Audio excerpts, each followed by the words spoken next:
ഇടുക്കിയിൽ ഇന്നലെ വേടൻ്റെ ദിവസമായിരുന്നു എന്ന് തന്നെ പറയാം. തിങ്ങി നിറഞ്ഞ ആരാധകർക്ക് മുന്നിൽ വേടൻ്റെ ഷോ ഗംഭീരമായി തന്നെ നടന്നു. താൻ ചെയ്യുന്ന ചില കാര്യങ്ങളിൽ സ്വാധീനിക്കപ്പെടാതെ ഇരിക്കണമെന്ന് ആരാധകരോട് വേടൻ പറയുകയും ചെയ്തു. എൻ്റെ നല്ല ശീലങ്ങൾ കണ്ട് പഠിക്കുകയെന്നും വേടൻ പറഞ്ഞിരുന്നു. തനിക്ക് പറഞ്ഞു തരാൻ ആരും ഉണ്ടായിരുന്നില്ല. ഞാൻ ഒറ്റയ്ക്കാണ് വളർന്നത്. സഹോദരനെ പോലെ ഇപ്പോൾ തന്നെ കേൾക്കുന്നതിൽ വലിയ സന്തോഷമുണ്ടെന്നും വേടൻ പറഞ്ഞു. പഠിക്കൂ, അധികാരം കയ്യിലെടുക്കൂ, ജനങ്ങൾക്ക് വേണ്ടി പോരാടൂ എന്നും വേദിയിലുള്ള ആളുകൾക്ക് വേടൻ ഒരു സന്ദേശവും നൽകി. വേടൻ ഒരു പാർട്ടിയുടെയും ആളല്ല, പൊതുസ്വത്താണ്. ജനങ്ങൾക്കും ജനങ്ങൾ തെരഞ്ഞെടുത്ത ഈ സർക്കാരിനും നന്ദിയുണ്ടെന്നും വേടൻ പറഞ്ഞു. അറസ്റ്റിനും കേസിനുമായി ബന്ധപ്പെട്ട വിവാദങ്ങൾക്ക് പിന്നാലെ വേടൻ്റെ ചില പരിപാടികൾ റദ്ദാക്കിയിരുന്നു. അതിലൊന്നായിരുന്നു ഇടുക്കിയിൽ സംസ്ഥാന സർക്കാരിൻ്റെ 4ാം വാർഷികത്തോടനുബന്ധിച്ചുള്ള എൻ്റെ കേരളം പ്രദർശന വിപണന മേളയിലെ പരിപാടി. ഉദ്ഘാടന ദിവസമായ 29-ന് വേടൻ്റെ പരിപാടി അവതരിപ്പിക്കാനായിരുന്നു ആദ്യം തീരുമാനിച്ചിരുന്നത്. എന്നാൽ 28-ന് കഞ്ചാവ് കേസിൽ പിടിയിലായതോടെ ആ പരിപാടി റദ്ദാക്കുകയായിരുന്നു. CPM-ഉം CPI-യും വേടന് പിന്തുണ പ്രഖ്യാപിച്ചതിന് പിന്നാലെയാണ് ഇടുക്കിയിൽ പരിപാടി അവതരിപ്പിക്കാൻ വീണ്ടും വേദി നൽകാൻ തീരുമാനമായത്.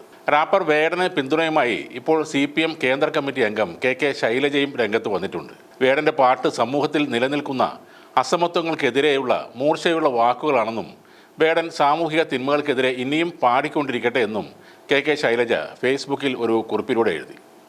മനുഷ്യത്വമാണ് മനുഷ്യൻ്റെ ജാതി എന്ന ശ്രീനാരായണ ഗുരുദേവൻ്റെ വചനങ്ങൾ ഉൾക്കൊണ്ട കേരളത്തിൽ ജാതിബോധം നിലനിൽക്കുന്നത് നാം നേടിയ പുരോഗതിക്ക് നിരക്കാത്ത ഒരു കാര്യമാണ്.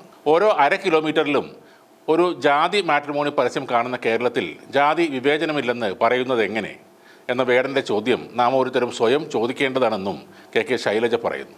വേടനെ തനിക്ക് അറിയില്ലെന്ന് പറഞ്ഞ ഗായകൻ MG ശ്രീകുമാറും ഇപ്പോൾ വേടന് ആശംസകൾ നേർന്നിട്ടുണ്ട്. തൻ്റെ പരാമർശം വളച്ചൊടിച്ചതാണെന്നും MG ശ്രീകുമാർ പറഞ്ഞു. നല്ല ജനപ്രീതിയുള്ള ഗായകനാണ് വേടനെന്നും അദ്ദേഹത്തെ പരിചയമില്ലെങ്കിലും ഷോയുടെ ചില ഭാഗങ്ങൾ ഫേസ്ബുക്കിൽ കണ്ടിട്ടുണ്ടെന്നും MG ശ്രീകുമാർ പറയുന്നു. ഒരു ചാനൽ തന്നെ വിളിച്ച് ലഹരി ഉപയോഗിച്ചുകൊണ്ട് ഗായകർ പാടുന്നത് ശരിയാണോ എന്ന് ചോദിച്ചപ്പോൾ മറുപടിയായി തൻ്റെ സ്വന്തം കാര്യം മാത്രമാണ് പറഞ്ഞത്. അത് മാധ്യമം വളച്ചൊടിച്ചതിൽ വിഷമം ഉണ്ടെന്നും MG ശ്രീകുമാർ വിശദീകരിച്ചു. നല്ല ജനപ്രീതിയുള്ള ഗായകനാണ്, അയാൾക്ക് നല്ലത് മാത്രം വരട്ടെ എന്ന് പ്രാർത്ഥിക്കുന്നു. അദ്ദേഹത്തിനും ബാൻഡിനും എല്ലാ നന്മകളും നേരുന്നു. സ്നേഹപൂർവ്വം MG. ഇതാണ് MG ശ്രീകുമാറിൻ്റെ വിശദീകരണ കുറിപ്പ്. എതിരെ നിന്നവരും പറഞ്ഞവരുമെല്ലാം ഇപ്പോൾ വേടൻ്റെ ഒപ്പമാണ് എന്നത് നല്ലൊരു കാര്യം തന്നെയാണ്. അതിന് കാരണം വേടൻ പറയുന്ന കാര്യങ്ങളിൽ ആത്മാർത്ഥത ഉണ്ടെന്ന് തന്നെയാണ്. അയാളുടെ എഴുത്തിലും പാട്ടിലും വിദ്വേഷം പ്രകടിപ്പിക്കുന്നവർ സവർണ മനോഭാവമുള്ള ആളുകൾ മാത്രമാണ്. നീ തമ്പുരാൻ ആയാലും എനിക്കൊന്നുമില്ലട എന്ന് വേടൻ പാടുമ്പോൾ പൊള്ളുന്നത് അവർക്ക് മാത്രമാണ്.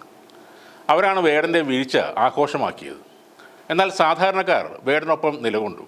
അതിൻ്റെ ഫലമാണ് ഈ ഗംഭീരമായ തിരിച്ചുവരവ്. ഹിരൺദാസ് എന്ന വേടൻ്റെ സംഗീത പരിപാടികളിൽ എല്ലാവരും ഒന്നിക്കുന്നു. മതം, ജാതി, വർണ്ണം, രാഷ്ട്രീയമെല്ലാം അവിടെ ഇല്ലാതാകുന്നു. യുവാക്കളുടെ പുതിയ ഒരു കമ്മ്യൂണിറ്റി രൂപപ്പെടുന്നു. തീർച്ചയായും അത് തീവ്ര ഹിന്ദുത്വവാദികൾക്ക് സഹിക്കാവുന്നതിലും അപ്പുറമാണ്. കൽബുർഗിയെയും ഗൗരി ലങ്കേഷിനെയും ഒക്കെ കൊല ചെയ്ത ഇത്തരം ആളുകൾ ഒരവസരം കിട്ടിയാൽ വേടനെയും ഇല്ലാതാക്കാൻ ശ്രമിക്കും. അത് തടയേണ്ടത് ഇവിടുത്തെ ജനാധിപത്യ ബോധമുള്ള തലച്ചോറ് പണയം വെക്കാത്ത പുതിയ തലമുറയാണ്.